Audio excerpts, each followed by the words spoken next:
إخواننا الذين سبقونا بالإيمان صدق اللہ مولانا العظیم۔ کوئی تسکی ملی نہ دوا کام آئی، کوئی تسکی ملی نہ دوا کام آئی، ہر کڑے وقت میں آقا کی صدا کام آئی۔ اشارہ کروں کہ جہاں چارہ گری ختم ہوئی، ان کے قدموں کی وہاں خاک شفا کام آئی۔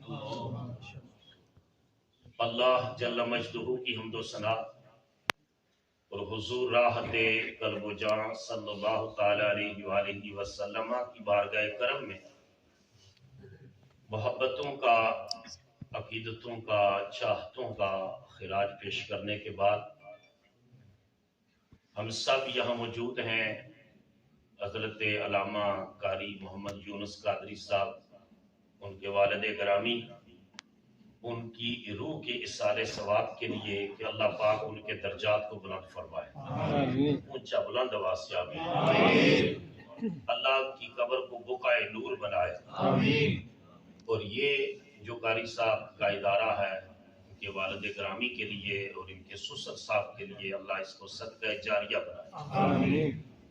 مجھے یہ شرف ملا کہ میں پاکستان میں بھی بابا جی قاری صاحب کے والد گرامی ان کے ختم کل شریف میں شامل تھا، اور جب میں وہاں پہنچا تو خطیب الاسلام حضرت علامہ مفتی محمد اقبال چشتی صاحب رحمہ اللہ علیہ وہ خطاب فرما رہے تھے، اور انہوں نے بہت شاندار اس دن خطاب فرمایا عقائد کے حوالے سے، بڑا ایمان افروز۔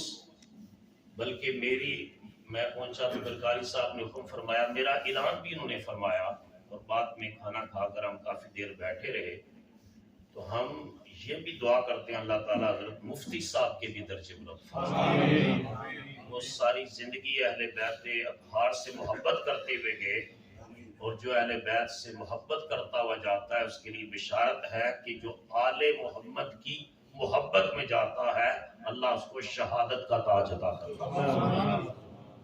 تو اللہ تعالیٰ ان کے بھی درجے بلند فرمائے۔ یہ پچھلے جو جلوس میں وہ آئے تو ساری مساجد میں وہ گئے، سارے جلوسوں میں گئے، سب کے لیے خیر خواہی کے وہ جملے بولتے رہے۔ تو وہاں بھی بڑا شاندار قاری صاحب کے گاؤں میں، جو یہاں تو صاف ظاہر ہے یہاں کے حالات و واقعات، بہت بڑا اجتماع، بہت بڑا اصالِ ثواب، بہت بڑے انتظامات تھے۔ اللہ تعالیٰ بابا جی ان کے درجات کو بلند فرمائے۔ ابھی میں دن کو جب نیو جرسی گھر سے نکل رہا تھا تو ٹیلی ویژن پر ایک پروگرام لگا تھا، اور میں نکلنے لگا تو اس نے کہا کہ اب پروگرام کو ہم کنکلوڈ کرتے ہیں۔ تو جو بندہ کو بلایا تھا اسے کہا کہ تم کیا پیش کرنا چاہو گے؟ تو اس نے کہا کہ میرے والد کی آج برسی ہے تو میں ایک سانگ ان کو ڈیڈیکیٹ کرنا چاہتا ہوں۔ تو اسی وقت مجھے خیال آیا کہ جس کا باپ گلوکار ہو، بیٹا اس کی برسی پر اس کو سانگ ڈیڈیکیٹ کرتا ہے، اور جس کا باپ حافظ قرآن ہو، بیٹا سورہ یاسین پیش کرتا ہے، اللہ کا قرآن پیش کرتا ہے۔ کہ باپ نے بھی یہی رستہ چنا۔ اللہ کے حبیب علیہ السلام نے ارشاد فرمایا، اذا مات الانسان انقطع عمله، جب انسان دنیا سے چلا جائے تو اس کے اعمال کا سلسلہ منقطع ہو جاتا ہے، الا من ثلاثہ، مگر فرمایا 3 عمل ایسے ہیں کہ مرنے کے بعد بھی اللہ قبر میں ثواب پہنچاتا رہتا ہے۔ بولیے کتنے عمل؟ 3 عمل۔ ان میں سے ایک ہے صدقہ جاریہ، دوسرا ہے علم ينتفع به، بینیفیشیل نالج، نفع بخش علم، اور نفع بخش علم وہ ہے جو قرآن کا علم ہے، جو حضور کے ارشادات کا علم ہے، وہ نفع بخش علم ہے۔ باقی کئی علوم تو ایسے ہیں کہ حضور ہمیشہ دعا مانگتے، اللہم انی اسالک علما نافعا، اللہ میں تجھ سے نفع بخش علم کا سوال کرتا ہوں۔ اور تیسرا فرمایا والد صالح یدعو لہ، دنیا سے جانے والا اپنے پیچھے نیک اولاد چھوڑ جائے جو ماں باپ کی بخشش کی دعا کرتا ہے۔ جو اولاد نمازی ہے وہ اتحیات میں بیٹھ کر یہ ضرور کہتی ہے ربنا اغفر لی ولوالدی وللمؤمنین المؤمنین یوم یقوم الحساب. یہ جو آیت کریمہ میں نے آپ کے سامنے پڑھی ابھی کوئی 3 دن قبل مجھے سید الشہداء رسول اللہ صلی اللہ علیہ وسلم کے عم کریم حضرت امیر حمزہ رضی اللہ تعالیٰ عنہ کے مزار اقدس پر حاضری کا اللہ نے شرف عطا فرمایا. وہاں جو متوع بیٹھا ہوا تھا تو جب میں نے صاف ظاہر ختم شریف پڑھنا تھا قرآن تو وہ باقی لوگوں کو بھی کہہ رہا تھا لا یجوز قرأۃ القرآن فی ھذا المقام، جہاں قرآن کی تلاوت جائز نہیں. تو میں نے کہا پھر کیا جائز ہے کہ جسٹ یہاں السلام علیکم یا اہل القبور یہ کہہ دینا. تو حدیث پاک بیان کی لیکن اس نے کہا ھذا لیس کلام رسول اللہ، یہ تو حضور کا کلام ہی نہیں ہے. تو میں نے کہا اچھا پھر ماذا تقول قرآن الکریم، اگر تو حدیث کو نہیں مانتا تو اللہ کے فرمان اور قرآن کے بارے میں کیا کہتا ہے کہ اللہ نے یہ آیت کریمہ پڑھی کہ اللہ نے خود قرآن میں فرمایا والذین جاؤوا من بعدہم یقولون ربنا اغفر لنا ولاخواننا الذین سبقونا بالایمان. فرمایا مومنوں کی نشانی یہ ہے وہ اپنی بخشش کی بھی دعا کرتے ہیں اور اپنے ان بھائیوں کی بھی بخشش کی دعا کرتے ہیں جو ایمان کی حالت میں ان سے پہلے دنیا سے چلے گئے.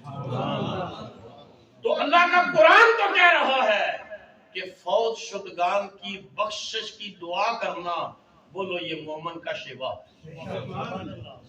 تو جب میں نے یہ آیت کریمہ پیش کی تو آگے سے وہ کہتا ہے لا جدال، لا جدال، میں بحث نہیں کرنی، جدال نہیں کرنا. ٹھیک ہے تم نہ کرو. ختم شریف پڑھ کر تو اللہ تعالیٰ نے ہمیں یہ شرف عطا کیا ہے کہ اس قرآن کے صدقے سے زندوں کا مرنے والوں سے تعلق اللہ نے برقرار رکھا. اور یہ جو دعا آپ اتحیات میں بیٹھ کے پڑھتے ہیں بھی قبلہ گیلانی صاحب بڑی خوبصورت گفتگو فرما رہے تھے.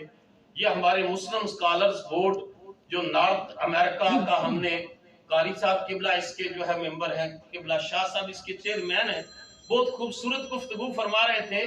یہ جو آپ ہر نماز میں یعنی قبلہ شاہ صاحب نے فرمایا مختصر ہر نماز میں جو اتحیات میں جو آپ پڑھتے ہیں نا یہ دعا ربنا اغفر لی، اونچا بولیے ذرا، والدیا وللمؤمنین یوم یقوم الحساب. اے اللہ تعالیٰ مجھے بھی بخش دے اور میرے والدین کو بھی بخش دے. یہ دعا کس نے مانگی؟ یہ سیدنا ابراہیم علیہ السلام نے دعا مانگی. اور رسول اللہ صلی اللہ علیہ وسلم کی ولادت اور قرآن حکیم کے نزول سے اپراکسیمیٹلی 2500 سال پہلے یہ دعا مانگی.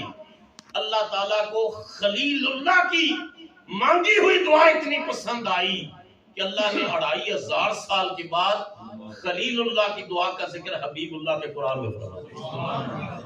اور نبی کریم علیہ السلام کو یہ دعا اتنی پسند آئی کہ حضور نے نماز کے اندر اس دعا کو رکھ دیا کہ جو بھی خوش نصیب نماز پڑھے گا ماں باپ کی بخشش کی دعا مانگا. میرے پاس ایک بچہ اپنے ادارے ضیاء الکرم میں پڑھنے کے لیے آیا تو نماز سنی تو اتحیات میں آگے اس نے یہ دعا نہیں پڑھی، آگے پڑھی ربنا آتنا فی الدنیا حسنۃ وفی الآخرہ. میں نے کہا بچے یہ تو ربنا اغفر لی یہاں پڑھنا سنت نہیں، ساڈے قاری صاحب کہندے نے وہ نہیں پڑھنی چاہیے، ہے پڑھنی چاہیے کیونکہ وہ چ سارے ثواب ہے. تے اس واسطے کر کے وہ اس کی دعا دی بجائے اے پڑھنی چاہیے. یہ آج جو ہسٹری ہے ریکارڈڈ ہیومن ہسٹری اس کا آغاز 4000 سال پہلے سے ہوتا ہے.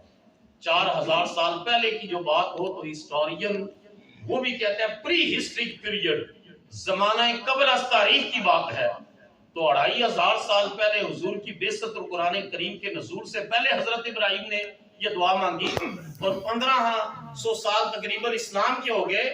تو یہ جو پیریڈ ہے 4000 سال سے ریکارڈڈ ہیومن ہسٹری کا اس وقت سے کر کے یہ دعا مانگی جا رہی ہے اور صبح قیامت تک مانگی جاتی ہے کہ جو بھی خوش نصیب ہے وہ اپنے والدین کی مغفرت، ایصال ثواب اور بخشش کی دعا کرتے رہیں گے.